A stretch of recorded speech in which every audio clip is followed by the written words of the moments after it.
जब मुझे अपना सालाना $6,800 का बोनस मिला, उस वक्त मैं हमारे 120 सबसे बड़े पार्टनर्स के हेड्स के साथ डिनर कर रहा था।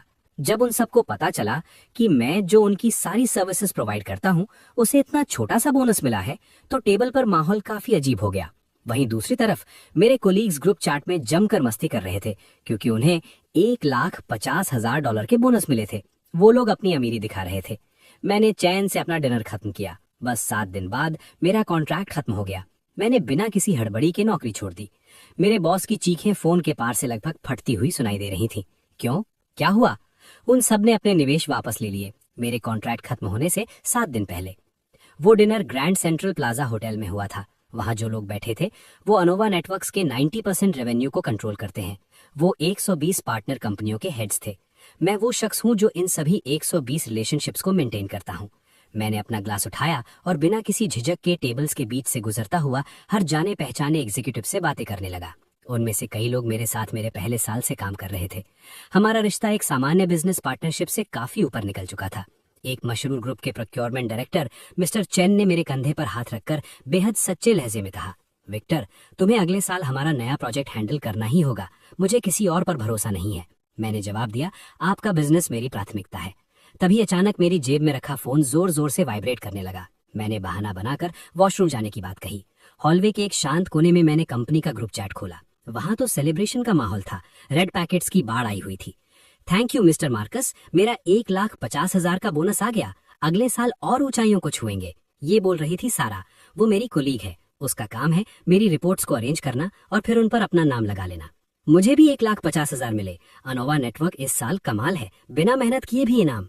वो 1,50,000 के बोनस स्क्रीनशॉट मेरे चेहरे पर थप्पड़ की तरह लग रहे थे। चुपचाप मैंने बिना कोई भाव दिखाए उन चमकदार लाल नोटिफिकेशंस को स्क्रॉल किया और अपना मोबाइल बैंकिंग ऐप खोला। वहां एक नया ट्रांसफर रिकॉर्ड इंतजार कर रहा था। अमाउंट $6,800। एक भी धन्यवाद का शब्द नहीं, बस एक ठंडा गोल नंबर, जैसे किसी इंटर्न की मेहनत के लिए छोटा सा टिप। मैंने उस नंबर को 10 सेकंड तक घूरा। न गुस्सा न निराशा। मेरे दिल की आखिरी उम्मीद की चिंगारी पूरी तरह बुझ चुकी थी। अब सिर्फ शून्य ठंडी राख बची थी। मेन टेबल का माहौल अभी भी जिंदा दिल था। मैंने अपनी प्रोफेशनल मुस्कान वापस लगाई, जैसे कुछ हुआ ही ना हो। मेरे बगल में बैठा आर्थर किसी के साथ ग्लास टकला रहा था। उसकी कोहनी गलती से मेरे फोन से टकरा गई। मैंने सहजता से स्क्रीन टैप करके फोन रखने की कोशिश की, लेकिन वो $6,800 का आंकड़ा उसकी नजरों में पड़ गया। आर्थर की भौएं लगभग अनजाने में तन गई। उसने अपना ग्लास रखा और बेहद सामान्य लहजे में पूछा, विक्टर, तुम्हारी कंपनी ने इस साल इतना अच्छा किया है। ईयर एंड बोनस तो काफी अच्छा मिला होगा, है ना? तुम्हारे कोलीग्स तो ग्रुप चैट में बहुत खुश दिख रहे थे।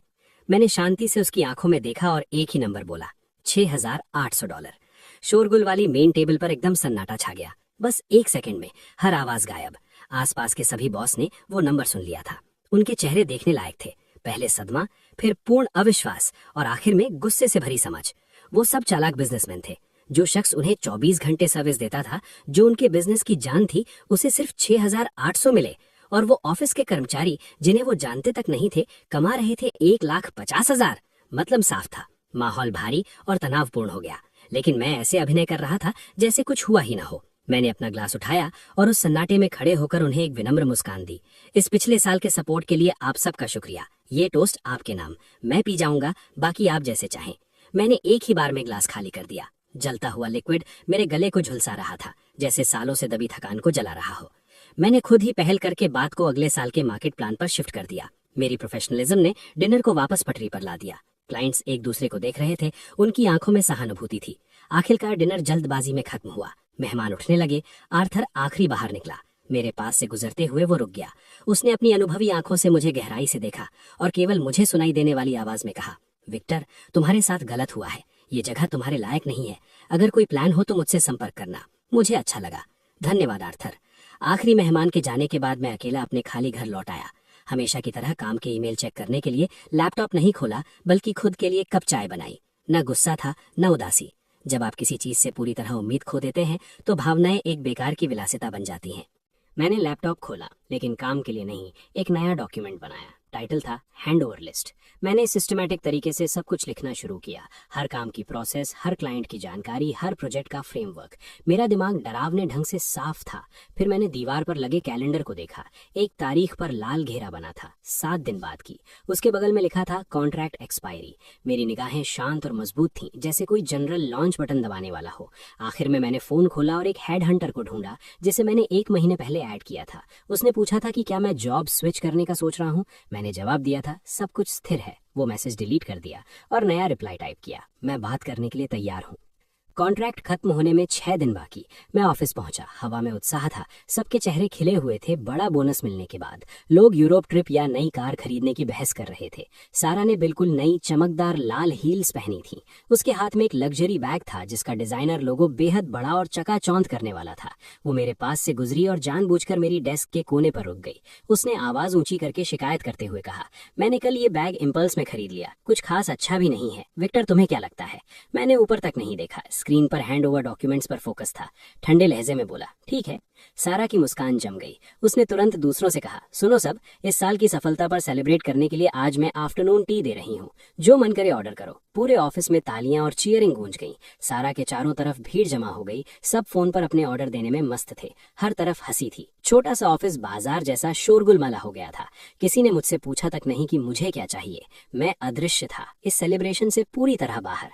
दोपहर 3 बजे मार्कस, बॉस, अपनी पहचान वाली बियर बैली के साथ अंदर आया। उसका चेहरा दमक रहा था। उसने ताली बजाई, सब चुप हो गए और उसे श्रद्धा से देखने लगे। इस साल हमारी कंपनी ने अभूतपूर्व सफलता हासिल की है। ये सब यहाँ मौजूद हर किसी की मेहनत का नतीजा है। उसकी आवाज ऊंची और गूंजने वाली थी। उसकी नजर सारा और दूसरे हाई बोनस पाने वाले एम्प्लॉइज पर गई। चेहरे पर एक मंजूर करने वाली मुस्कान थी। मैंने हमेशा कहा है, अनोवा नेटवर्क उन लोगों के साथ कभी बुरा नहीं करता जो मेहनत करते हैं। जब तक तुम मेहनत करोगे, कंपनी तुम्हें देखेगी। मुझे उम्मीद है कि अगले साल भी सब ऐसे ही मेहनत करोगे। चलो बोनस डबल करते हैं।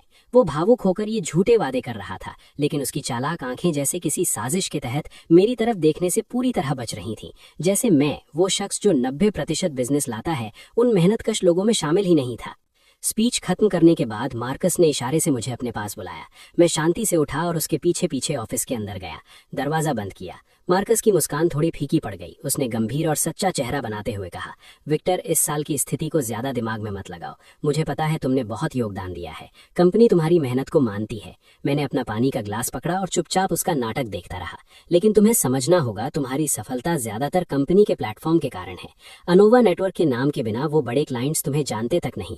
सारा और दूसरे हो सकता है तुम जितना स्किल्ड ना हो, लेकिन वो इंटरनल कोऑर्डिनेशन और मैनेजमेंट में बहुत मेहनत करते हैं। उसने अपने पुराने हथकंडे अपनाने शुरू कर दिए। लगातार मुझे ब्रेन वॉश करने की कोशिश की। उसने कहा, मेरा बोनस इस साल थोड़ा कम हो सकता है, लेकिन ये कई फैक्टर्स पर बेस्ड है। वो बोला, तुम अभी जवान हो, लॉन्ग टर्म देखो। अगले साल भी यही गति रही तो मैं वादा करता हूँ तुम्हारा बोनस सबसे बड़ा होगा। मैंने सही मात्रा में आभार और आज्ञाकारिता के साथ सिर हिलाया। समझ गया, मैं मेहनत करता रहूंगा। मार्कस साफ तौर पर मेरे सहयोग से खुश था। उसे लगा कि ये काम करने वाला घोड़ा पूरी तरह काबू में है। मैं ऑफिस से बाहर निकला। ब्रेक रूम से आवाजें आ रही थीं। सारा और कुछ कोलीग्स दबी जुबान में हंसी मजाक कर रहे थे। मैं बिना भाव के उनके पास से गुजरा और अपनी डेस्क पर लौट आया। उनके बुरे शब्द अब मक्खियों के भनभनाने जैसे थे, जो मुझे परेशान नहीं करते थे। मैंने एक एनक्रिप्टेड फोल्डर खोला। उसके अंदर 50 पेज का एक डॉक्यूमेंट था। टाइटल था कोर क्लाइंट रिलेशंस मैनुअल।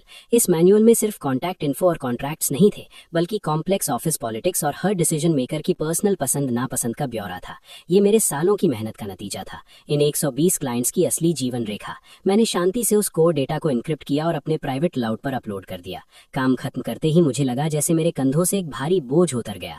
तभी मार्कस अपने ऑफिस से बाहर निकला। उसने घोषणा की कि आप सबके लिए अच्छी खबर है, हमें एक और नया प्रोजेक्ट मिला है। क्लाइंट ने खास तौर पर हमारी बेस्ट टीम मांगी है। विक्टर, ये प्रोजेक्ट तुम्हारे ऊपर है। सबकी निगाहें मुझ पर थीं। उनमें जलन और द्वेष था। मैंने मार्कस के अहंकारी चेहरे की तरफ देखा और पहली बार उसे सीधे मना कर दिया। मेरा कॉन्ट्रैक्ट 6 दिन में खत्म हो रहा है। मैं इस प्रोजेक्ट की निरंतरता की गारंटी नहीं दे सकता। मैं ये क्लाइंट के फायदे के लिए कह रहा हूँ। पूरे ऑफिस में सन्नाटा दौड़ गया। कॉन्ट्रैक्ट खत्म होने में 5 दिन बाकी। ये शांति एक बेतहाशा फोन कॉल से टूटी।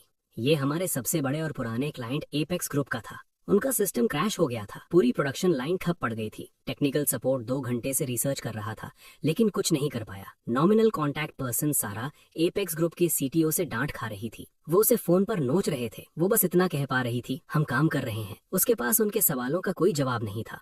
आखिरकार एपेक्स ग्रुप ने सीधा मार्कस को फोन मिलाया। कॉल करने वाले की आवाज बर्फीली थी। उसने अल्टीमेटम दिया, मांग की कि मैं ये हैंडल करूं। कहा कि अगर 2 घंटे में ठीक नहीं हुआ तो वे पार्टनरशिप खत्म कर देंगे और कंपनी पर कॉन्ट्रैक्ट ब्रीच का केस करेंगे। मार्कस का चेहरा सफेद पड़ गया। एपेक्स ग्रुप के ऑर्डर्स कंपनी के सालाना रेवेन्यू का लगभग 20% थे। उन्हें खोना शरीर का कोई अंग खोने जैसा था। वो पसीने से तरबतर हो गया। घबराहट में उसने अपना अहंकार एक तरफ रखा। वो मेरी डेस्क तक दौड़ता हुआ आया। उसका लहजा पहले से कहीं ज्यादा विनम्र था। विक्टर, एपेक्स ग्रुप का सिस्टम खराब हो गया है, तुम्हें तुरंत ठीक करना होगा। पूरा ऑफिस ये देख रहा था। सबके चेहरे के भाव जटिल थे। मैंने कोई शर्त नहीं रखी, कोई नखरा नहीं किया, बस चुपचाप अपना नोटबुक बंद किया और हेडफोन लगाकर एपेक्स के सर्वर से रिमोट कनेक्ट हो गया। ऑफिस के अंदर मार्कस और टेक्नीशियन मेरे पीछे इकट्ठा हो गए। वो सांस लेने से भी डर रहे थे। सारा बिल्कुल पीछे खड़ी थी। उसका चेहरा पीला पड़ गया था और उसमें भद्दापन आ गया था। उसकी आंखों से द्वेष टपक रहा था। स्क्रीन पर कोड की लाइनें तेजी से स्क्रॉल हो रही थीं। सिस्टम के अपने गहरे ज्ञान, 5 साल के मेंटेनेंस एक्सपीरियंस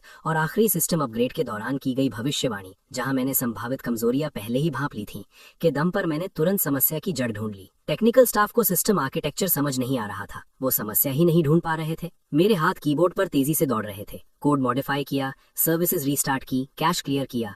मेरी एक्टिंग में कोई रुकावट नहीं थी। 1 घंटे बाद मैंने हेडफोन उतारे और मार्कस से कहा, ठीक हो गया। लगभग तुरंत ही मेरा फोन बजा। एपेक्स ग्रुप का सीटीओ खुद कॉल कर रहा था। Victor, thank you so much, तुमने जान बचा ली। प्रोडक्शन लाइन वापस चालू हो गई। उसकी आवाज में राहत थी। फिर उसका लहजा बदला। उसने संकेत भरे शब्दों में कहा, देखो यार, सच कहूँ तो तुम्हारे जैसा टैलेंट अनोवा नेटवर्क जैसी जगह पर बेकार है। वो कंपनी तुम्हारे काबिल नहीं है। मैं बस मुस्कुराया। संकट खत्म होने के बाद मार्कस ने राहत की सांस ली, लेकिन वो मुझे एहसानमंद नजरों से नहीं देख रहा था, बल्कि उसकी आंखों में डर और द्वेष था। उसे एहसास हो गया था कि ये कर्मचारी, जिसे वो कभी इतनी आसानी से हेर फेर कर लेता था, अब उसके काबू से बाहर स्किल्स रखता था। ये देखकर सारा तुरंत मार्कस के करीब आ गई। उसने उसके कान में जहर घोलना शुरू कर दिया। मार्कस सर, क्या आपको नहीं लगता कि उसने जानबूझकर ऐसा किया? हो सकता है वो कंपनी को बंधक बनाकर आपसे डील करवाना चाहता हो। उसकी बातें मार्कस के मन में पहले से चल रहे विचारों पर पानी फेर रही थी। उसे ये मानना ज्यादा पसंद था कि उसके कर्मचारी तोड़फोड़ कर रहे हैं, बजाय इसके कि वो अपने निर्णय की गलती माने। उसने मेरी तरफ देखा। उसकी आंखों में शक बढ़ता जा रहा था। मुझे उनके विचारों से कोई मतलब नहीं था। संकट खत्म हो गया था। मेरा काम पूरा था। मैंने एक डॉक्यूमेंट प्रिंट किया, मार्कस की डेस्क पर रख दिया। मार्कस सर, ये मेरी हैंडओवर लिस्ट है, कृपया इसे देखें और कोई और नियुक्त करें। मार्कस ने लिस्ट उठाकर पलटी। उसमें सिर्फ 120 क्लाइंट्स के नाम, स्टैंडर्ड कॉन्ट्रैक्ट्स और पब्लिक कॉन्टैक्ट इन्फॉर्मेशन था। जहां तक कोर डिटेल्स का सवाल था, जो पर्सनल एक्सपीरियंस और रिलेशनशिप्स पर बनी चीजें थीं, core client relations manual, network maps और कम्युनिकेशन टिप्स, वो सब गायब थे। ये एक प्रोसीजर के हिसाब से परफेक्ट लिस्ट थी, लेकिन प्रैक्टिस में पूरी तरह बेकार। कॉन्ट्रैक्ट खत्म होने से कुछ दिन पहले मार्कस ने आखिरकार सारा को मेरा काम संभालने के लिए नियुक्त कर दिया। ये उसका अहंकार दिखाने का तरीका था। वो दिखाना चाहता था कि मेरा सबसे अहम काम उसकी चहीती सारा भी आसानी से कर सकती है। सारा ने वो खाली लिस्ट ऐसे पकड़ रखी थी जैसे कोई शाही फरमान हो। वो मेरे सामने अकड़ कर बैठ गई। विक्टर, एक एक करके सब बताओ। हर क्लाइंट की स्पेसिफिक आदतें क्या है, उन्हें क्या सुनना पसंद है। उसका लहजा काम के हैंडओवर जैसा नहीं, बल्कि पूछताछ जैसा था। मैंने लिस्ट खोली और पहले क्लाइंट की तरफ इशारा किया। एपेक्स ग्रुप के procurement director Arthur, phone number 13966688। ये सब पब्लिक कंपनी इन्फॉर्मेशन है। कॉन्ट्रैक्ट टर्म्स यहाँ है। स्पेशल रिक्वायरमेंट्स अपेंडिक्स 3 में है।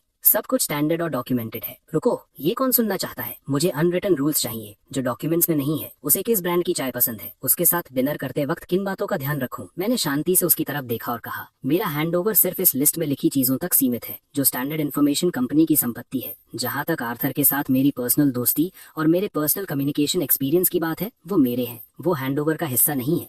सारा का चेहरा गुस्से से लाल हो गया। तुम सहयोग नहीं कर रहे हो। विक्टर, मत समझो कि तुम जा रहे हो तो कुछ खास हो।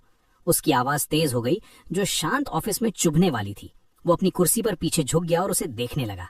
पहली बार सबके सामने सीधा आक्रामक रुख दिखाया। मेरे हैंडओवर डॉक्यूमेंट्स का कौन सा हिस्सा तुम्हें समझ नहीं आया, या फिर क्या तुम्हारी स्किल्स इतनी कम है कि ये बेसिक क्लाइंट फाइल्स भी तुम्हारी समझ से बाहर हैं? इस बात ने सारा की अक्षमता पर सीधा वार किया। उसका चेहरा पल भर में पीला पड़ गया।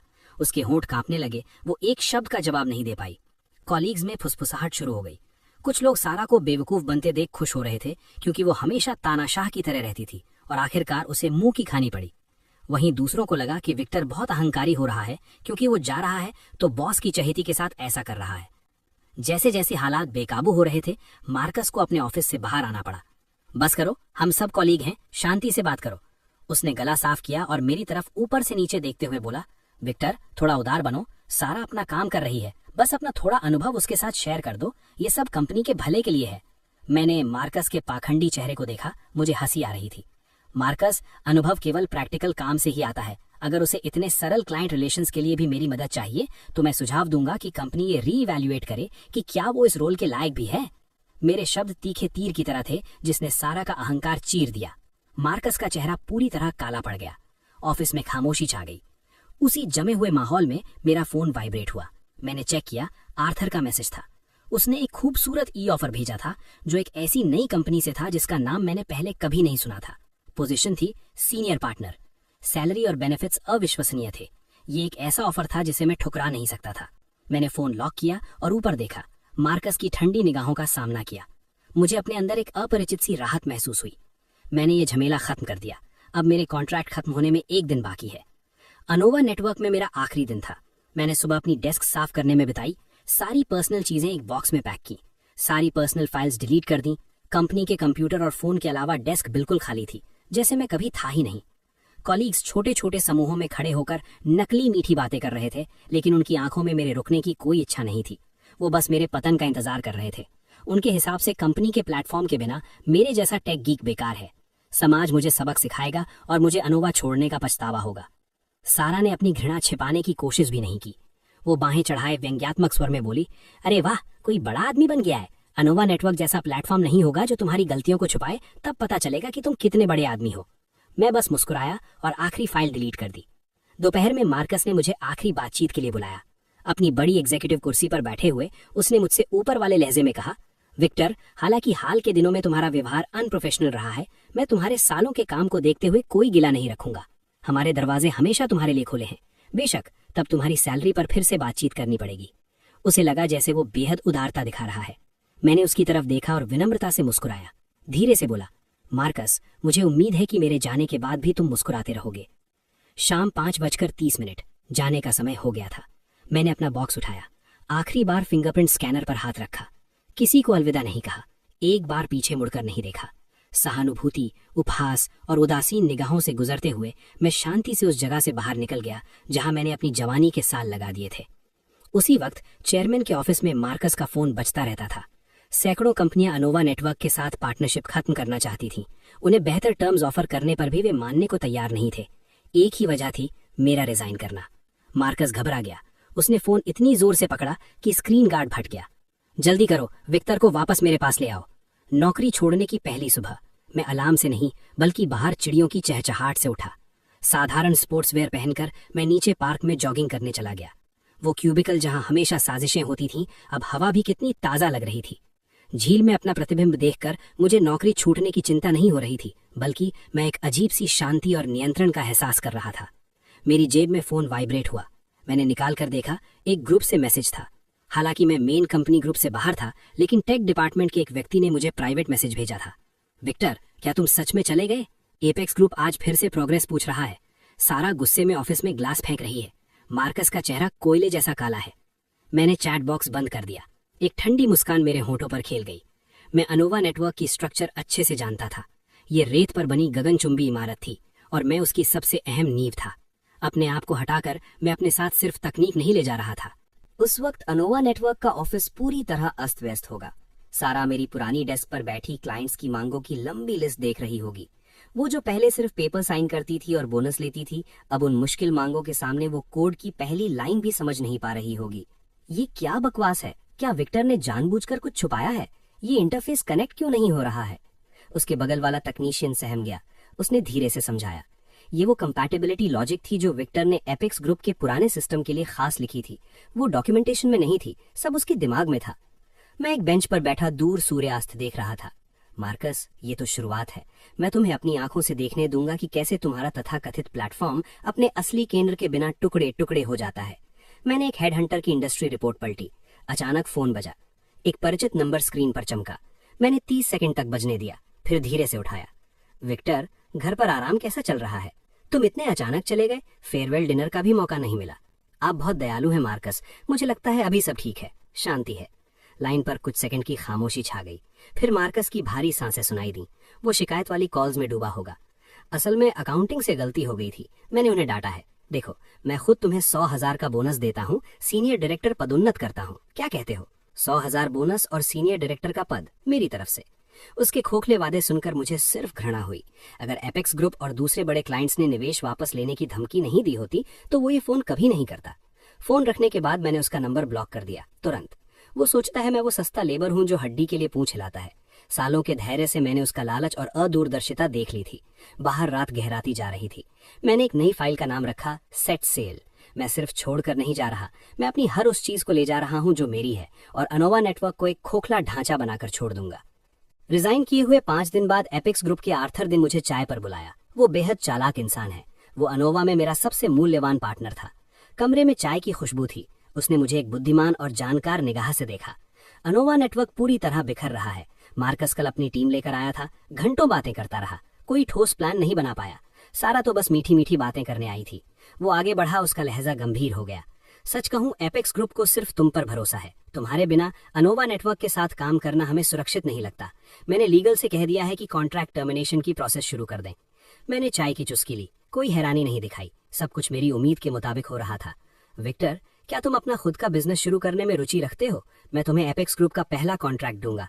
ये एक भारी वादा था, लेकिन मैं जानता था कि अभी सही समय नहीं था। मार्कस जैसा आदमी जब तक ठोकर न खाए, दर्द महसूस न करे, वो कभी नहीं समझेगा कि पछतावा किसे कहते हैं। तुम्हारी दयालुता के लिए शुक्रिया आर्थर। मैं कुछ समय के लिए शांत रहने की सोच रहा हूँ। मुझे अपने दिमाग को साफ करना है और विचारों को व्यवस्थित करना है। तुम सबसे पहले हो जिसे मैं फोन करूंगा। चाय की दुकान से बाहर निकलते हुए रात की हवा ठंडी थी। मैंने पीछे मुड़कर सीबीडी को अंधेरे में डूबते देखा। मेरे दिमाग में पहले से एक बड़ी योजना थी। मेरा लक्ष्य सिर्फ दूसरी कंपनी में काम करना नहीं था, बल्कि ऐसे नियम बनाने थे जो तकनीक और प्रतिभा का सही सम्मान करें। इस सप्ताह अनोवा नेटवर्क का माहौल और भी तनावपूर्ण हो गया। हालांकि मैं वहां नहीं था, लेकिन वो 150 के बोनस लेने वाले तथाकथित मेहनती लोग जो नतीजे नहीं दे पा रहे थे, आपस में दोषारोपण करने लगे थे। नॉमिनल मैनेजर सारा सबके गुस्से का निशाना बन गई। सारा, तुमने ये सब साइन किए थे। अब ये लॉजिक काम नहीं करता। तुम हमें यहाँ रोज नहीं फंसा सकती। तो क्या हुआ अगर मैंने साइन किए? क्या मैंने तुम्हें वो डॉक्यूमेंट्स नहीं दिए जो विक्टर छोड़ गया था? तुम सब बड़े बड़े यूनिवर्सिटी से पढ़े हो, फिर भी उसके शौकिया कोड को नहीं समझते। ये बहसें रोज होती थीं। मार्कस अपने ऑफिस में छुप कर बैठता, बाहर आने की हिम्मत जुटा नहीं पाता। उसने सोचा था कि सारा को प्रमोट करके वो स्थिति को संभाल लेगा, लेकिन उसे एहसास नहीं था कि ऑफिस पॉलिटिक्स के अलावा उसमें किसी तकनीकी संकट को सुलझाने की कोई क्षमता नहीं थी। उस वक्त मार्कस अपनी डेस्क पर पड़े कई सख्त लीगल नोटिसों को देखकर अंदर ही अंदर घबरा रहा था। एपेक्स ग्रुप कॉन्ट्रैक्ट तोड़ना चाहता था। 2 और कोर पार्टनर भी हिचकिचा रहे थे। उसने सालों में जो प्रतिष्ठा बनाई थी वो ढह रही थी। सब कुछ सिर्फ मेरे जाने से बिखर रहा था। सारा, तुमने तो कहा था कि विक्टर के बिना भी हम चलेंगे। सारा डेस्क के सामने खड़ी थी। उसका सिर झुका था। उसका पूर्व अहंकार गायब हो गया था। उसे एहसास हो गया था कि विक्टर, जिसका वो मजाक उड़ाती थी और जिसे वो तुच्छ समझती थी, वो असल में अहम था। विक्टर, क्यों न हम कोई बहाना बनाकर उस पर ट्रेड सीक्रेट्स चुराने का केस कर दें, उसे मजबूर करें। उसकी आंखों में द्वेष था, लेकिन ज्यादातर लाचारी थी। वो जानता था अगर उसने ये कदम उठाया तो फिर पीछे मुड़ना मुश्किल होगा। इधर मैं अपने घर कंप्यूटर के सामने बैठा था। मार्केट डेटा दिखा रहा था कि कंपनी की वैल्यू गिर रही है और मैं उन्हें अंधेरे में और गहरा धंसते देख रहा था। ये मेरे कॉन्ट्रैक्ट के आधिकारिक रूप से खत्म होने का पहला सप्ताह था। मैंने अपनी पढ़ाई पूरी तरह व्यवस्थित कर ली थी। दीवारें नए प्रोजेक्ट्स के ब्लूप्रिंट से पटी थीं। मैंने इस हफ्ते 3 हेड हंटर्स को मना कर दिया था। मार्कस के दर्जनों माफीनामे भी अनदेखा कर दिए थे। मैं इंतजार कर रहा था उस मौके का जब मैं अनोवा को पूरी तरह खत्म कर दूं। मेरा फोन बजा। आर्थर का वॉइस मैसेज था। उसकी आवाज में घबराहट थी। विक्टर, मार्कस पागल हो गया है। उसने इंडस्ट्री ग्रुप में एक अनाउंसमेंट पोस्ट कर दी है कि तुमने कंपनी की कोर टेक्नोलॉजी चुराई है। वो दूसरी कंपनियों के साथ मिलकर तुम्हें ब्लैकलिस्ट कर रहा है, लेकिन उन मूल पेटेंट ड्राफ्ट्स को असल में किसके पास है? मैंने शांति से एक एनक्रिप्टेड फोल्डर खोला। अंदर कोर टेक ब्रेक थ्रू थे, R&D लॉग्स जो मैंने अपने पहले साल से बनाना शुरू कर दिए थे। हर कोर ब्रेक थ्रू के पास डिटेल्ड टाइम स्टैम्प और ओरिजिनल कोड रिकॉर्ड था। मार्कस लीगल खेल खेलना चाहता है तो मैं उसके साथ पूरी तरह खेलूंगा। उसी दोपहर में डाउनटाउन एक स्टार्टअप इंक्यूबेटर के दरवाजे पर पहुंचा। आर्थर ने पहले से ही सब इंतजाम कर दिया था। जगह बड़ी नहीं थी, लेकिन मेरे पहले कदम के लिए काफी थी। आज से ये है अज्योर टेक। मैं खिड़की के पास खड़ा होकर नीचे व्यस्त सड़कों को देख रहा था।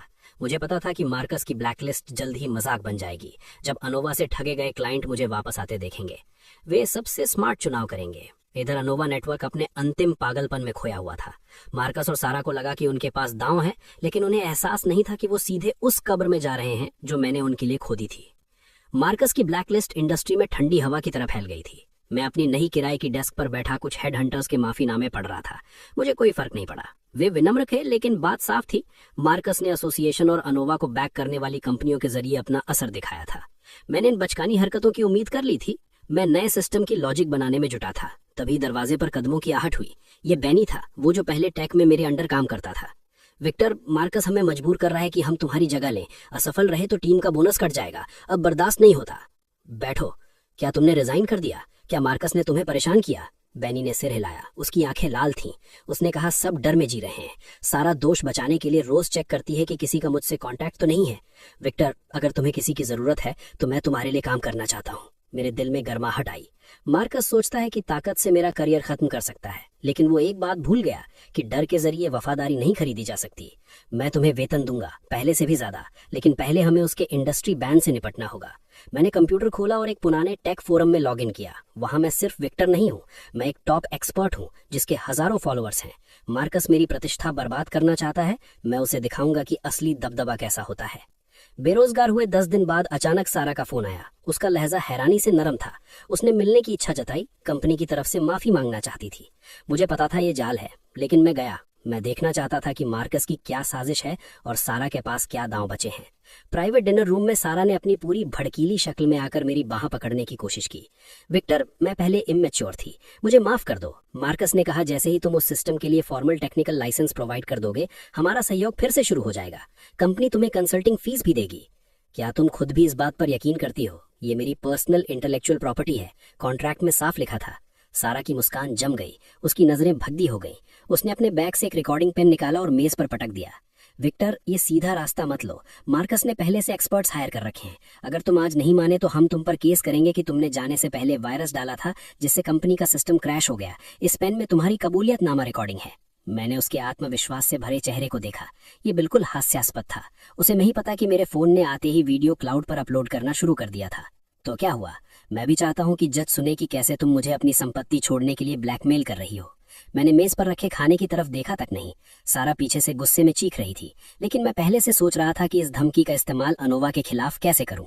जब मार्कस अपनी साजिशों में व्यस्त था, मुझे कुछ महत्वपूर्ण जानकारी मिली। अनोवा शहर के स्मार्ट सिटी प्रोजेक्ट के लिए बोली लगा रही थी।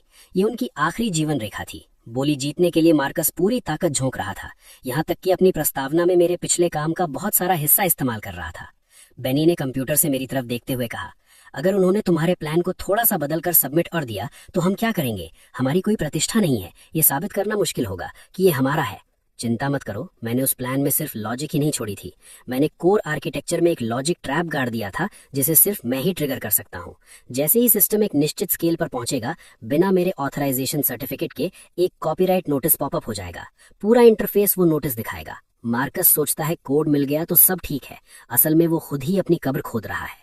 प्रारंभिक समीक्षा के दिन मैं एक दूसरी फर्म के टेक्निकल कंसल्टेंट के तौर पर शामिल हुआ। मैं चुपचाप पीछे की पंक्ति में बैठ गया। मार्कस स्टेज पर आत्मविश्वास से प्रस्तुति दे रहा था। सारा अपनी सीट से खूब तालियां बजा रही थी। ये है अनोवा नेटवर्क का स्वदेशी कोर इंजन। इसकी स्थिरता उद्योग में अग्रणी है। लेकिन जैसे ही उसने स्ट्रेस टेस्ट बटन दबाया, स्मूथ सिस्टम अचानक लैग करने लगा। फिर बड़ी स्क्रीन पर एक विशाल पॉपअप आया। ये कोर आर्किटेक्चर विक्टर की संपत्ति है। उपयोग अनधिकृत है। ये गैर कानूनी कॉपीराइट उल्लंघन है। सभागार में हंगामा मच गया। मार्कस का चेहरा लाल से सफेद और फिर नीला हो गया। उसने पागलों की तरह कीबोर्ड पीटा, लेकिन सिस्टम पूरी तरह लॉक हो चुका था। मैं अंधेरे में बैठा उसकी दयनीय हालत देख रहा था। मैंने धीरे से अपना लैपटॉप बंद कर दिया। बोलीकांड उजागर होने के बाद अनोवा नेटवर्क की प्रतिष्ठा बर्बाद हो गई। कई छोटे पार्टनर जो पहले हिचकिचा रहे थे, उन्होंने सहयोग समाप्त करने के पत्र भेज दिए। मैंने सुना कि अपने ऑफिस में मार्कस ने जो कुछ देखा तोड़ दिया, यहाँ तक कि सारा को थप्पड़ भी मारा। अनोवा नेटवर्क अब सिर्फ पैसा नहीं खो रहा था, वो पूरी तरह ढह रहा था। तकनीकी कर्मचारियों ने बड़ी संख्या में इस्तीफा देना शुरू कर दिया। मार्कस डबल सैलरी का वादा करके भी उन्हें नहीं रोक पा रहा था। उसी दोपहर जब मैं एक नया कॉन्ट्रैक्ट खत्म कर रहा था, कंपनी के दरवाजे पर कुछ जाने पहचाने चेहरे दिखे। वो अनोवा नेटवर्क के कोर टेक्निकल लोग थे, जिन्हें सारा ने बड़ी मेहनत से भर्ती किया था। विक्टर भाई, हम तुम्हारे लिए काम करना चाहते हैं। हम पहले बेवकूफ थे, मार्कस के छोटे बोनस से अंधे हो गए थे। कंपनी प्रतिभा का स्वागत करती है, लेकिन नियम पहले बनाने होंगे। यहाँ टेक्नोलॉजी बोलेगी, ऑफिस पॉलिटिक्स नहीं, चापलूसी नहीं। मैंने उनकी ज्वाइनिंग की प्रोसेस अरेंज कर दी। मुझे पता था ये सिर्फ कुछ लोगों को हायर करना नहीं था, बल्कि अनोवा नेटवर्क की जड़ें पूरी तरह काट देना था। मार्कस के हाथ में अब कुछ पुराने सर्वरों के अलावा कुछ नहीं बचा था। शाम को आर्थर ने फोन किया। विक्टर, बहुत बढ़िया। मार्कस हर जगह कॉपीराइट मुद्दे को दबाने के लिए रिश्तों का उपयोग कर रहा है, लेकिन शहर की जांच टीम पहले ही अनोवा में घुस चुकी है। डर है इस बार वो जेल से नहीं बचेगा। ये तो बस वही है जिसका वो हकदार है। आर्थर, हमारा प्रोजेक्ट अब आधिकारिक रूप से शुरू हो सकता है। फोन रखकर मैंने खिड़की के बाहर चमकते शहर की रोशनी को देखा। मेरा युग तेजी से आ रहा था और मार्कस के लिए मौत की घंटी बज चुकी थी। अनोवा नेटवर्क अब सिर्फ एक खोखला ढांचा था। कभी व्यस्त रहने वाला ऑफिस अब सुनसान था। हर तरफ अफरा तफरी थी। मार्कस ने खुद को अपने ऑफिस में बंद कर लिया था। दिनों से किसी को सामने नहीं आया था। सारा भी गायब हो गई थी। सुना था उसने कंपनी का आखिरी कैश लेकर देश छोड़ दिया था। लेकिन मार्कस जैसे लोग पूरी तरह नष्ट होने से पहले निराशा में आखिरी बार करते हैं। देर रात मैंने अभी अपनी कार पार्क की थी और ऊपर जा रहा था। अचानक धुंधली रोशनी में एक खंबे के पीछे से एक परछाई उछली। मैंने उसके बिगड़े चेहरे को पहचान लिया। वो मार्कस था, एक छोटा सा चाकू पकड़े हुए। उसकी आंखों में पागलपन था। वो चिल्लाया, विक्टर, तू क्यों नहीं छोड़ता? मैंने तुझे पैसा दिया, शेयर दिए, तू मुझे मौत के घाट क्यों उतार रहा है? तुमने खुद अनोवा को उसी पल नष्ट कर दिया जब तुमने ईयर एंड बोनस काटे और अपने कर्मचारियों के साथ हेराफेरी की। मैं पीछे नहीं हटा। मैं शांति से उसकी आंखों में देखता रहा। मुझे पता था अगर अब डर दिखाया तो वो और हिंसक हो जाएगा। मेरे पास अब जाने को कोई जगह नहीं है, मार्कस चिल्लाया। चूंकि मैं खत्म हूँ, तुझे भी नहीं छोड़ूंगा। वो मुझ पर झपटा। मैं एक तरफ हट गया और उसकी कलाई पकड़ ली। सालों की एक्सरसाइज ने मेरी जान बचाई। चाकू जमीन पर गिर गया। उसी पल गैराज में पुलिस की सायरन गूंजी। मैंने काफी पहले अपने फोन का इमरजेंसी अलार्म एक्टिवेट कर दिया था। जब मार्कस को जमीन पर पटका गया तो उसने जानवरों जैसी चीख निकाली। तुम्हें जिस बात का पछतावा होना चाहिए वो बोनस नहीं, बल्कि ये कि तुमने कभी किसी का सम्मान नहीं किया। मैंने अपनी कार की चाबियां उठाई और बिना पीछे देखे लिफ्ट में चला गया। कल एजियोर टेक आधिकारिक रूप से एजियोर ग्रुप बनेगा। मार्कस की गिरफ्तारी के अगले दिन मैं इस परिचित लेकिन अजीब जगह पर लौटा। इस बार मैं उनके लिए काम करने नहीं आया था। मैं एक लेनदार और संभावित खरीदार के तौर पर आया था। ऑफिस ऐसा लग रहा था जैसे किसी तूफान ने आकर तबाह कर दिया हो। फाइलें इधर उधर बिखरी पड़ी थीं। वो दिन के अहंकारी डिपार्टमेंट हेड्स अब अपनी डेस्क पर बैठे उदास थे। उनकी आंखों में भ्रम था। मैं सीधे मार्कस के ऑफिस में गया। वो बड़ी महोगनी डेस्क अभी भी थी, लेकिन उसका मालिक अब कैदी था। कई कोर्ट अधिकारी वित्तीय रेखा रिकॉर्ड्स को सील कर रहे थे। मिस्टर विक्टर, प्रारंभिक परिसमापन के अनुसार अनोवा नेटवर्क के कर्जे उसकी संपत्तियों से कहीं अधिक हैं। क्या आप वाकई इस ढांचे को खरीदना चाहते हैं? मुझे केवल उनके सर्वर के उपयोग अधिकार और उन कोर पेटेंट्स का स्वामित्व चाहिए। मैं मुड़ा तो कुछ कर्मचारी जो अभी तक नहीं गए थे दरवाजे की दरार से झांक रहे थे। उनमें से कुछ ने जब मेरा बोनस कटा था तो मेरा मजाक उड़ाया था। अब वो मुझे आश्रय की आंखों से देख रहे थे। अगर रुकना चाहते हो तो बेनी से दोबारा इंटरव्यू ले लेना। चापलूसी करके बोनस पाने के दिन एजियोर कट में नहीं चलेंगे। उनके शर्मिंदा और राहत भरे चेहरों को देखकर मुझे कोई विशेष संतुष्टि नहीं हुई। ये उद्योग क्रूर है। जब आपके पास कोई कीमत नहीं होती तो सम्मान भी लग्जरी बन जाता है।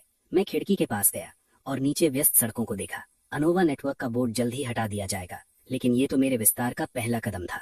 मार्कस द्वारा छोड़ी गई अव्यवस्था के अंदर एक ऐसा रहस्य था जिसकी मुझे उम्मीद नहीं थी। सारा जो डेटा ले गई थी वो मेरे सोच से कहीं अधिक जटिल था। अनोवा के सर्वर अपने हाथ में लेने के बाद बेनी और मैंने 2 रात जगकर काम किया। हमने पाया कि सारा सिर्फ नकदी नहीं ले गई थी। उसने एडमिनिस्ट्रेटिव डायरेक्टर के अधिकार का इस्तेमाल करके कंपनी का बैकअप डेटाबेस वाइप कर दिया। और भी बुरा, उसने एक अधूरा मिलिट्री एन्क्रिप्शन ड्राफ्ट चुरा लिया। बेनी घबरा गया। विक्टर, हालांकि वो ड्राफ्ट तुमने लिखा था, अगर उसने वो किसी कंपेटिटर को बेच दिया और वो हम पर इन्फ्रिंजमेंट का केस कर दें तो हम साफ नहीं हो पाएंगे। शांत हो जाओ बेनी। उस लेवल के एन्क्रिप्शन को सिर्फ मेरे पास डिक्रिप्शन एल्गोरिथम है। किसी और के लिए ये एक गर्म आलू है। मैं स्क्रीन पर चमकते कोड को देख रहा था। सोच रहा था कि सारा कहाँ होगी। वो बहुत घमंडी इंसान है। वो कभी शांत गरीबी का जीवन नहीं जिएगी। जितनी घमंडी, वो कभी छुप कर नहीं रहेगी। तभी मुझे एक अनोनिमस ईमेल मिला। उसमें एक विदेशी कसीनो की तस्वीर थी। सारा अभी भी भड़कीले कपड़ों में थी, उतनी ही दिखावटी, लेकिन जो आदमी उसके सामने बैठा था उसे देखकर मेरी भौहें तन गईं। वो हमारे इंडस्ट्री का एक विख्यात डेटा हंटर था, स्लेड। वो ट्रेड सीक्रेट्स बेचकर अमीर बना था, तो उसने पहले ही एक नया खरीदार ढूंढ लिया था। मार्कस अभी जेल में है और सारा यहाँ स्लेड के साथ गद्दारी कर रही है। सचमुच एक दूसरे के लिए बने हैं। मैंने पुलिस को कॉल करने की जल्दी नहीं की। स्लेड जैसा पुराना लोमड़ी असली वैल्यू देखे बिना पैसे नहीं देगा। मैंने स्लेड को एक छोटा सा संदेश भेजा, उस चीज में बैकडोर है, अगर जीना चाहते हो तो उसे मत छेड़ना। मैं इंतजार कर रहा था उनके मेरे पास आने का। ये सिर्फ डेटा वापस पाने के बारे में नहीं था, बल्कि इस जहरीले उद्योग को साफ करने के बारे में था। मैं एजियोर टेक को एक नई शुरुआत दूंगा। मेरा संदेश मिलने के अगले दिन स्लेड आखिरकार बेकाबू हो गया। उसने मुझसे नदी किनारे एक प्राइवेट क्लब में मिलने को कहा। उसने जोर देकर कहा कि मैं अकेला आऊं। मैं समय पर पहुंचा। कमरा धुएं से भरा था। स्लेड एक खुश बुद्धा की तरह मुस्कुरा रहा था। सारा उसके ठीक बगल में बैठी थी। उसका चेहरा काफी पीला था। विक्टर, आपके बारे में बहुत सुना है। नौजवान सच में कमाल के होते हैं। मार्कस जैसा चालाक आदमी भी आपके हाथों हार गया। स्लेड, बकवास बंद करो।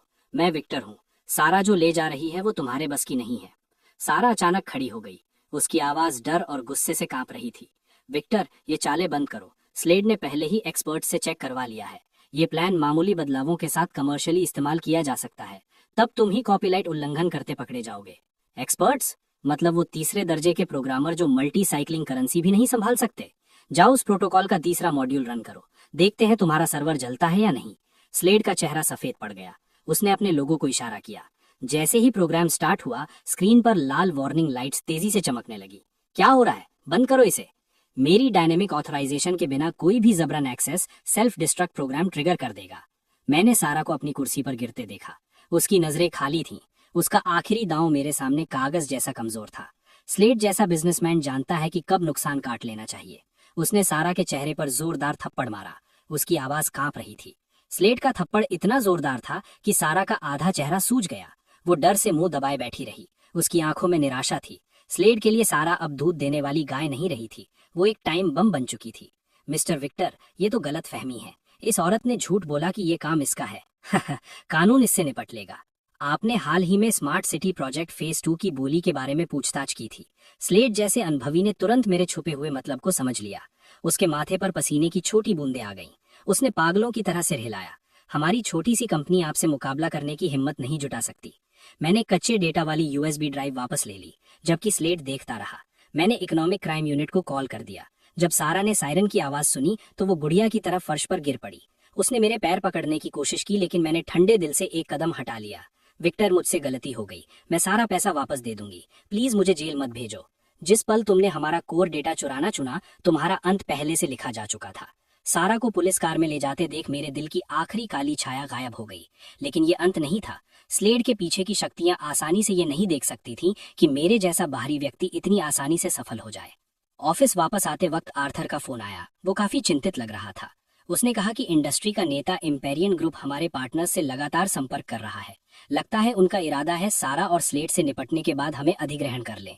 मेरी सांसें संभलने से पहले ही इम्पेरियन का अधिग्रहण प्रस्ताव मेरी डेस्क पर था। इम्पेरियन एक उद्योग दिग्गज है। उन्हें हर रुकावट के लिए पैसे से रास्ता बनाने की आदत है। समर्पण करो और फलो फूलो, या विरोध करो और मिट जाओ। मेरे सामने इम्पेरियन की इन्वेस्टमेंट डायरेक्टर थी, एक तेज निगाहों वाली महिला। Mister Victor, 200 million cash plus 3% options, ये कीमत आपकी पूरी टीम को आर्थिक स्वतंत्रता दिला सकती है। मॉर्गन ने अपना चश्मा एडजस्ट किया। उसके लहजे में धमकी थी। अगर आपने मना किया तो इम्पेरियन पूरे उद्योग में एक रिसोर्स इंटीग्रेशन ट्रिगर कर देगा। तब आपकी पूरी सप्लाई चेन बाधित हो जाएगी। अपने तथाकथित आदर्शों के चक्कर में अपना भविष्य मत बर्बाद करो। मैंने इम्पेरियन के इंटेंट लेटर को देखा। मेरे दिल में हंसी आ रही थी। ये बिल्कुल वैसा ही था जैसे मार्कस मुझे धमकाता था। बस इम्पेरियन ज्यादा अमीर है, उसका प्रभाव ज्यादा है। लेकिन मैं कल का बच्चा नहीं हूँ। भविष्य वो चीज है जिसे आप लड़कर हासिल करते हैं, भीख में नहीं मिलती। अपने बॉस से कह दो, एज्योर टेक बिकाऊ नहीं है, हम कोर्ट में या मार्केट में मिलेंगे। मॉर्गन ने अपनी एड़ियां चटकाई और गुस्से से चली गई। बेनी ने चिंतित होकर अंदर आकर मेरा चेहरा देखा। मैंने पिछले कुछ महीनों से छुपाकर रखा गया प्रोजेक्ट खोला। जेन 2 कंप्यूटिंग इंजन, जो मैंने विशेष रूप से इम्पेरियन की तकनीकी कमजोरियों को ध्यान में रखकर बनाया था। अगर वो मुझे तकनीक से रोकने की हिम्मत करेंगे तो मैं उन्हें दिखाऊंगा कि असली तकनीकी क्रांति कैसी होती है। इम्पेरियन ग्रुप का बदला मेरी सोच से कहीं ज्यादा तेजी से आया, और वो भी इतना बेरहम कि सुनकर आपकी रूह कांप जाए। रात के 11 बज रहे थे। मेरे ऑफिस के लाइट्स अभी भी जल रही थीं। तभी अचानक दरवाजा खुलता है और बेनी अंदर आता है। उसके हाथ में ताजा ताजा छपे फैक्स का ढेर था, लेकिन उसका चेहरा भूत जितना पीला पड़ चुका था। वो हैरानी और डर से कांपती आवाज में कहता है, विक्टर, कुछ गड़बड़ है। वो 3 सर्वर मैन्युफैक्चरर जिनके साथ हमने लॉन्ग टर्म कॉन्ट्रैक्ट साइन किए थे, उन्होंने अभी अभी एक साथ नोटिस भेज दिया है। वो हमारे ऑर्डर्स को अनिश्चित काल के लिए टाल रहे हैं। बेनी के मुंह से ये सुनते ही मैं समझ गया। इनडेफिनिट डिले यानी पूरी तरह से हमारा गला घोंट देना। ये कोई साधारण चाल नहीं थी। मैं खिड़की के पास चलकर नीचे सूनी सड़क को देखने लगा। मेरे दिमाग में एक ही बात घूम रही थी। ऐसा लगता है जैसे इम्पीरियन हमारी हार्डवेयर सप्लाई को सबसे पहले खत्म करना चाहता है। लेकिन रुकिए, इम्पीरियन ने सिर्फ सप्लायर्स पर ही हमला नहीं किया था। उन्होंने सभी बड़े क्लाउड प्लेटफॉर्म से भी संपर्क किया और हमारे प्रोडक्ट्स को ऐप स्टोर से हटवाने की कोशिश शुरू कर दी। वो लोग अज्योर टेक को पूरी तरह से एक आइसोलेटेड आइलैंड बनाना चाहते थे। उनकी सोच थी कि हमारे पास टेक्नोलॉजी तो हो, लेकिन उसे लॉन्च करने का कोई रास्ता ना हो। मॉर्गन ने बहुत तेजी से काम किया था। मैंने तुरंत बेनी से कहा, कल से सबको वर्क फ्रॉम होम करने को कह दो। सारे कंपनी टेस्ट सर्वर्स को इंटरनल नेटवर्क पर शिफ्ट कर दिया गया है। फिर मैंने अपना लैपटॉप खोला और उन सप्लायर्स की लिस्ट देखी जिन्होंने हमारे साथ धोखा किया था। लेकिन हैरानी की बात यह थी कि मुझे गुस्सा नहीं आ रहा था। बल्कि मैं उस शिकारी की तरह शांत महसूस कर रहा था जो देख रहा हो कि उसका शिकार किस तरह जाल में फंस रहा है। मैं सोच रहा था, ये लोग सोचते हैं कि कैपिटल से सप्लाई चेन पर कब्जा किया जा सकता है, लेकिन ये भूल गए कि इस डेटा किंग युग में हार्डवेयर तो सिर्फ एक कैरियर है। बेनी घबराते हुए बोला, लेकिन विक्टर, इन सर्वर्स के बिना हमारा जेन 2 कंप्यूटिंग इंजन टेस्टिंग के लिए ऑनलाइन नहीं जा पाएगा।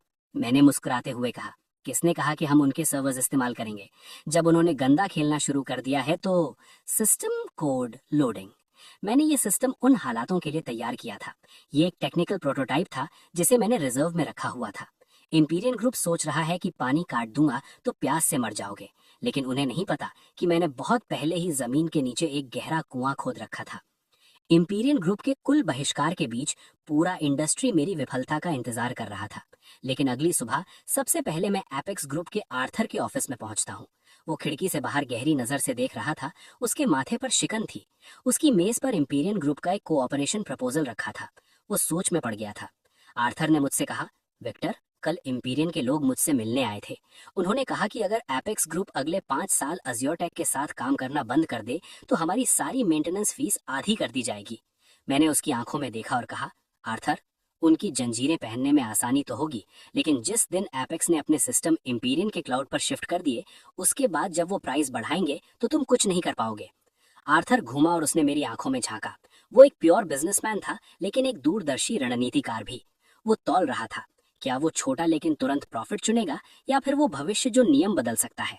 थोड़ी देर सोचने के बाद उसने पूछा, विक्टर, मुझे सच बताओ, इंपीरियन ने तुम्हारा हार्डवेयर काट दिया है, तुम उनसे कैसे लड़ोगे? मैंने सीधे जवाब दिया, मुझे उनके हार्डवेयर की जरूरत नहीं है आर्थर। एपेक्स के पूरे देश भर में 3000 से ज्यादा ब्रांच हैं। हर ब्रांच के पास बेकार पड़े कंप्यूटिंग रिसोर्सेज हैं। मैं इन छोटे छोटे टुकड़ों को जोड़कर एक ऐसा कंप्यूटिंग नेटवर्क बना सकता हूँ जो इंपीरियन से भी ज्यादा ताकतवर हो। आर्थर की आंखें चमक उठी। वो समझ गया कि ये सिर्फ पैसे बचाने की बात नहीं थी, बल्कि एपेक्स आखिरकार दिग्गजों की गिरफ्त से बाहर आ सकता था। उसने जोर से मेज पीटी और इंपीरियन का प्रस्ताव फाड़ कर फेंक दिया। उसने कहा, एपेक्स, सारे नोड्स अब तुम्हारे लिए खुले हैं। मैं एपेक्स बिल्डिंग से बाहर निकला और राहत की सांस ली।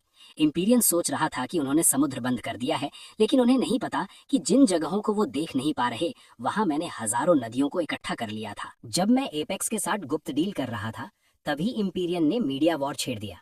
अचानक पूरा इंटरनेट एज्योर टेक को बदनाम करने वाले आर्टिकल से भर गया। वो दावा कर रहे थे कि हमारे सिस्टम में बड़े सिक्योरिटी होल हैं, और यहाँ तक कि हम पर इल्लीगल डाटा कलेक्शन का आरोप भी लगा दिया। बेनी मुझसे बोला, विक्टर, ये पूरा झूठ है। हमारा कोड ओपन सोर्स है और ऑडिट हो चुका है। हम कभी यूजर डाटा नहीं चुराते। मैंने कहा, उन्हें सच से कोई मतलब नहीं है। वो बस चाहते हैं कि क्लाइंट्स को हम पर शक हो जाए। एक बार शक का बीज बो दिया तो हमारा प्रोडक्ट लॉन्च पूरी तरह ठप हो जाएगा। मैंने उन एक्सपर्ट एनालिसिस को देखा जो हमारी टेक्नोलॉजी के खिलाफ झूठ और तानों से भरे थे। यहाँ तक कि जो क्लाइंट पहले दिलचस्पी दिखा रहे थे, वो भी अब पीछे हटने लगे थे।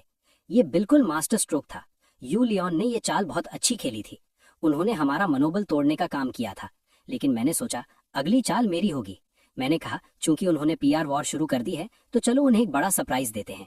हमारे जेन 2 कंप्यूटिंग इंजन का सिक्योरिटी रिपोर्ट दुनिया के टॉप हैकर चैलेंज वेबसाइट पर डाल दो। मैं $1 मिलियन का इनाम रख रहा हूँ। दुनिया भर के एक्सपर्ट्स आकर एज्योर टेक की फायरवॉल को क्रैक करने की कोशिश करें। जैसे ही ये खबर लगी, पूरा टेक कम्युनिटी धमाका हो गया। इंपीरियन द्वारा हायर किए गए ट्रोल एकदम चुप हो गए, क्योंकि एब्सोल्यूट टेक्निकल सुपीरियरिटी के सामने कोई भी अफवाह बेमानी हो जाती है। लेकिन जहां सबका ध्यान इस चैलेंज पर था, मैं कुछ और ही डेटा देख रहा था। इंपीरियन ग्रुप के कोर प्रोडक्ट्स का यूजर चर्न रेट। जो कंपैटिबिलिटी पैच मैंने जेन 2 कंप्यूटिंग इंजन में छुपा रखा था, वो चुपचाप उनके क्लाइंट्स चुरा रहा था। ये लोग उतने एकजुट नहीं थे जितने लग रहे थे। इन 2 हफ्तों में जब इंपीरियन एज्योर टेक को खत्म करने में लगा था, उन्होंने अपने संसाधन इतने अधिक खर्च कर दिए कि उनका कोर बिजनेस ग्रोथ ही ठप हो गया। तभी मुझे इंपीरियन ग्रुप के अंदर एक पुराने दोस्त का मैसेज आता है।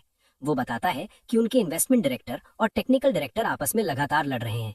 एक कह रहा था, इतने सारे कनेक्शंस लगाकर भी एक छोटी सी कंपनी को नहीं रोक पाए, और परिणाम देखो, एपेक्स ग्रुप ने सिर्फ रुके ही नहीं, बल्कि कई बड़े क्लाइंट्स को अपने साथ ले गया। दूसरा चिल्ला रहा था, ये तुम्हारे टेक डिपार्टमेंट की नालायकी है। जब छोटा सा नेटवर्क नहीं काट सकते तो बजट मांगने की औकात कैसे है। ये इंटरनल फ्रिक्शन बिल्कुल वही था जो मैं चाहता था। दिग्गज बाहरी चुनौती से नहीं, बल्कि अपने भीतर की दरार से गिरते हैं। मैं कंप्यूटर के सामने बैठकर इंपीरियन ग्रुप के स्टॉक प्राइस को डूबते हुए देख रहा था और आखिरी हमले का समय गणना रहा था। न्यूयॉर्क, लंदन, टोक्यो, क्या आप तैयार हैं? हमारा जेन 3 इंजन आधिकारिक रूप से एपेक्स ग्रुप के नेटवर्क पर ग्लोबल बीटा टेस्ट के लिए लॉन्च हो रहा था। ये एक बड़ा दाव था। अगर ये सफल हो गया तो एज्योर टेक उन दिग्गजों का इजारा तोड़ देगा, और अगर असफल हुआ तो मुझे इंपीरियन ग्रुप के और भी बेरान बदले का सामना करना पड़ेगा।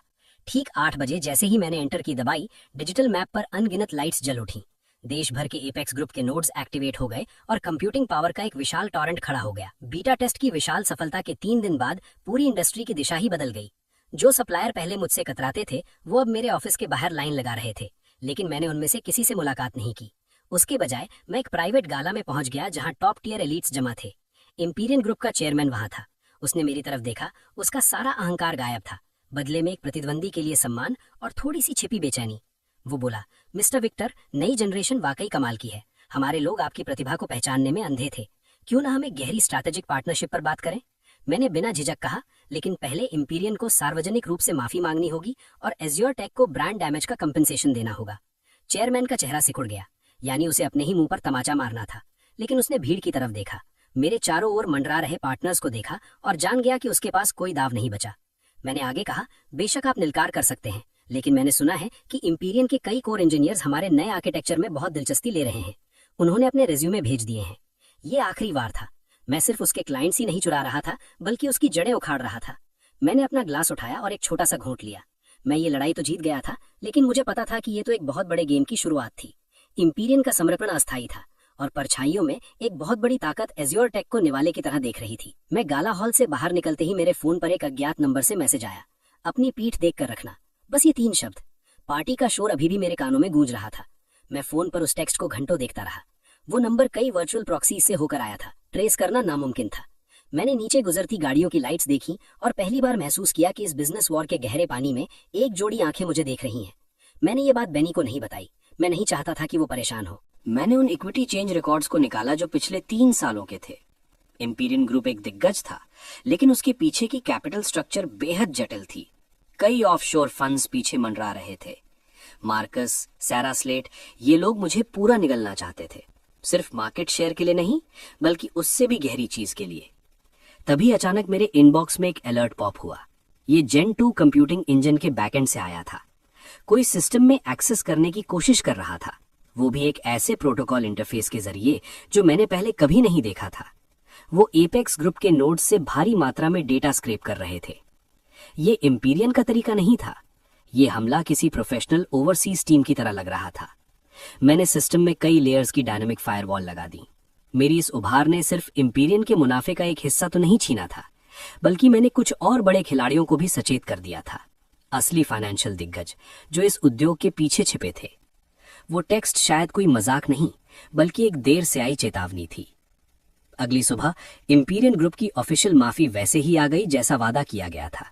ये हर बड़े इंडस्ट्री पोर्टल की हेडलाइन थी। पत्र बेहद सच्चे शब्दों में लिखा गया था, जिसमें पिछले ब्लैकलिस्टिंग का पूरा दोष कुछ अधिकारियों के अनधिकृत कार्यों पर डाल दिया गया था, और साथ ही करोड़ों का कॉम्पेंसेशन एज्योर टेक के अकाउंट में ट्रांसफर कर दिया गया। बेनी उत्साह से बोला, विक्टर देखो, हर कोई हमें ड्रैगन स्लेइंग हीरो बुला रहा है। इंपीरियन ने इस बार बुरा गड़बड़ कर दिया। मैंने शांति से कहा, बेनी, कभी किसी दिग्गज के सहन शक्ति को कम मत समझना। उनका सरेंडर सिर्फ थोड़ी सांस लेने के लिए है। पूरा इंडस्ट्री जहां एज्योर के लिए जश्न मना रहा था, ठीक उसी मोमेंट पर मुझे एक अजीब सा इन्विटेशन मिला। एक ओवरसीज फर्म जिसका नाम था अरोरा कैपिटल, वो मुझे फ्यूचर कंप्यूटिंग स्टैंडर्ड्स पर एक बंद दरवाजों वाली मीटिंग में बुलाना चाहती थी। इस फर्म की बैकग्राउंड इतनी गहरी थी कि उसे समझ पाना नामुमकिन था। ये वो लोग थे जो दुनिया की कई मल्टीनेशनल जायंट्स के पीछे की परछाई की तरह काम करते थे। जिस शख्स ने मुझे वो वार्निंग टेक्स्ट भेजा था, हो सकता था वो भी इसी सर्किल का हिस्सा हो। मैंने तुरंत बेनी से कहा, सीबॉर्न सिटी के लिए फ्लाइट बुक करो।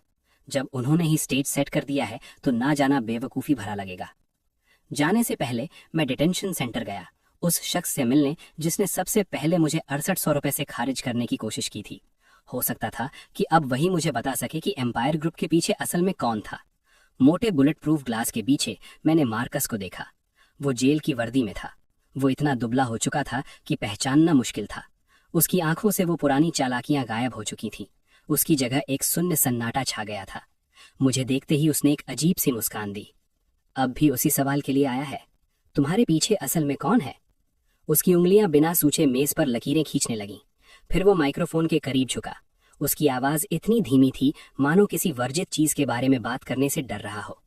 मैं उनके नाम नहीं जानता, मुझे बस इतना पता है कि उन्हें स्वीपर्स कहा जाता है।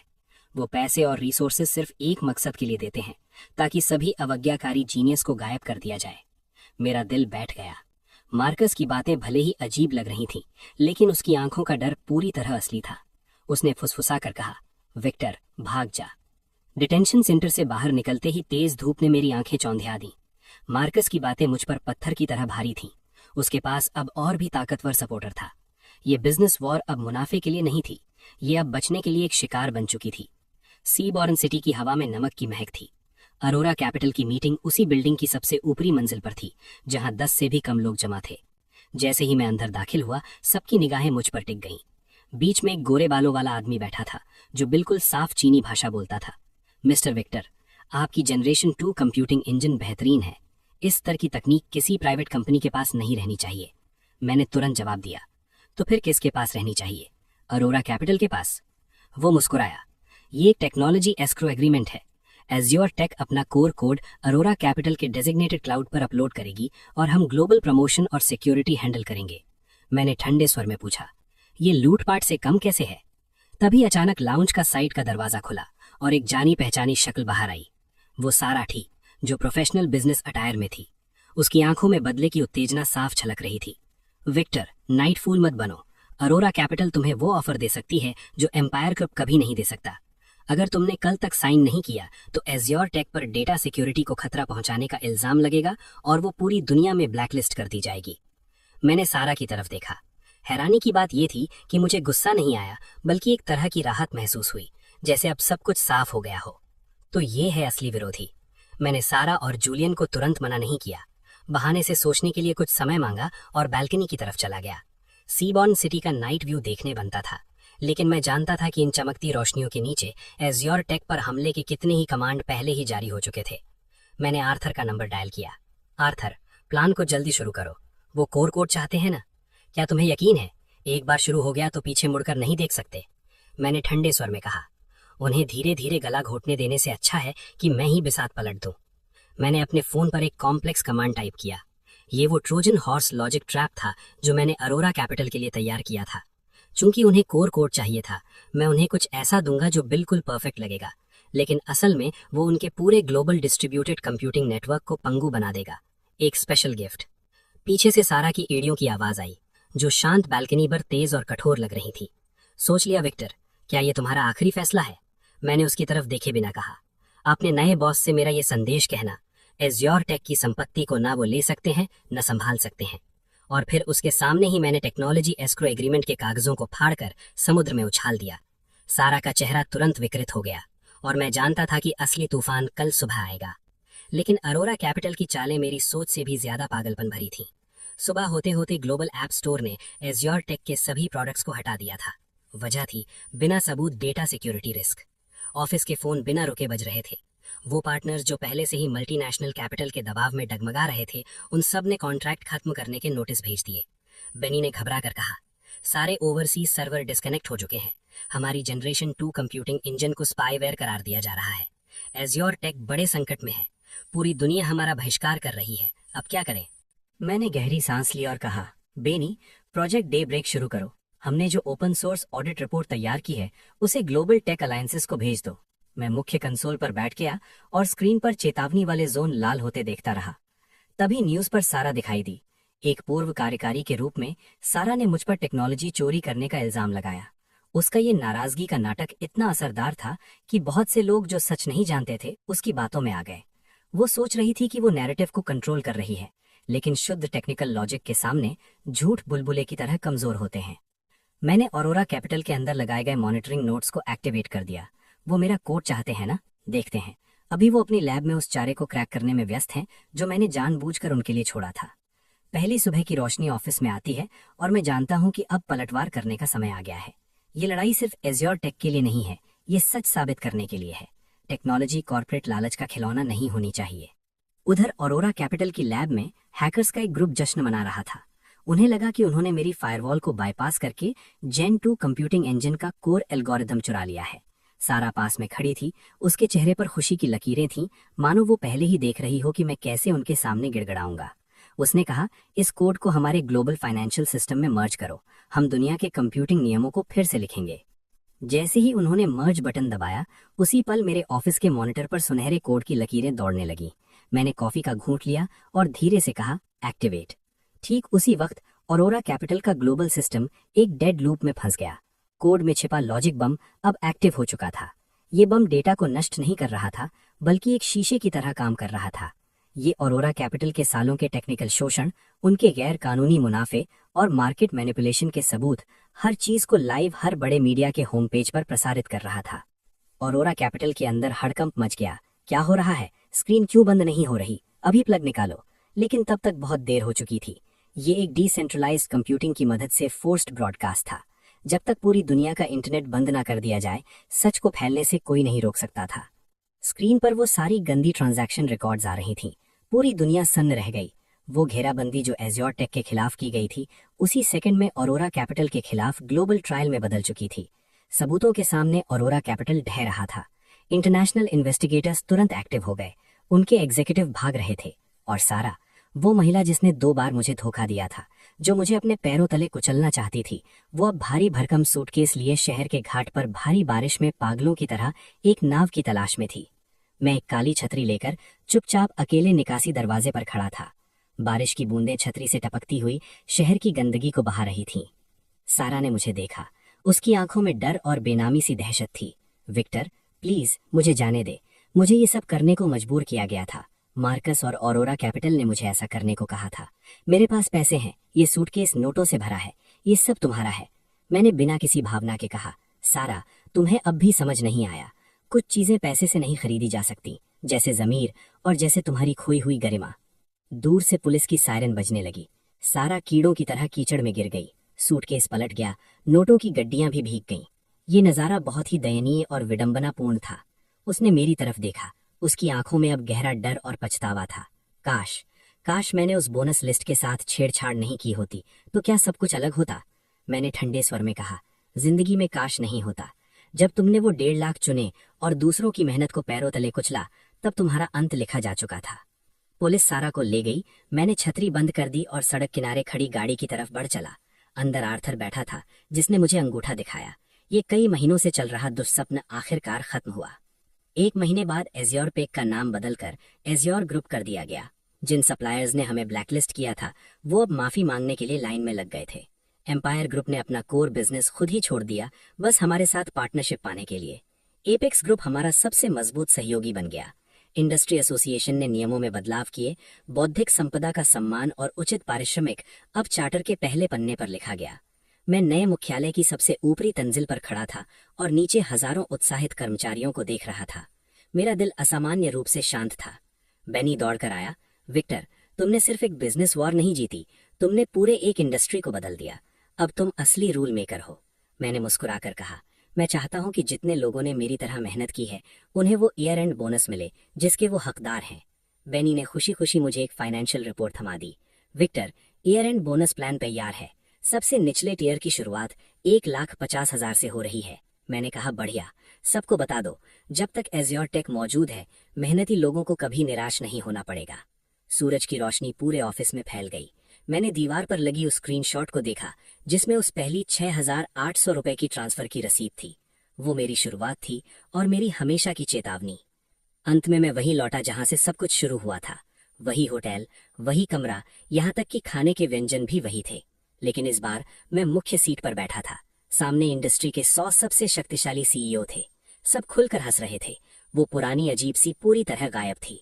आर्थर ने गिलास उठाया। उसका चेहरा खिला हुआ था। विक्टर, अगले साल के उस 10 बिलियन के कंप्यूटिंग सेंटर के लिए हम सब तुम पर ही भरोसा कर रहे हैं। मैंने कहा, टेंशन मत लो दोस्तों, जब तक विक्टर है, तुम्हारा काम मेरा काम है। कुछ देर बाद कई चक्कर लगाने के बाद मैं बहाने से बाथरूम गया और फिर होटल की बालकनी में अकेला आ गया। रात की हवा ठंडी थी। शहर की नियॉन लाइटें चमकदार थीं। मैंने बहुत पुराने ग्रुप चैट को खोला, जो काफी समय से बंद पड़ा था। सारा और मार्कस अब वहां नहीं थे। उनकी जगह नए और ऊर्जावान युवाओं ने ले ली थी, जो उत्साह से अगले साल के टेक्निकल ब्रेक थ्रू पर चर्चा कर रहे थे। मैंने फोन बंद किया और गहरी सांस ली।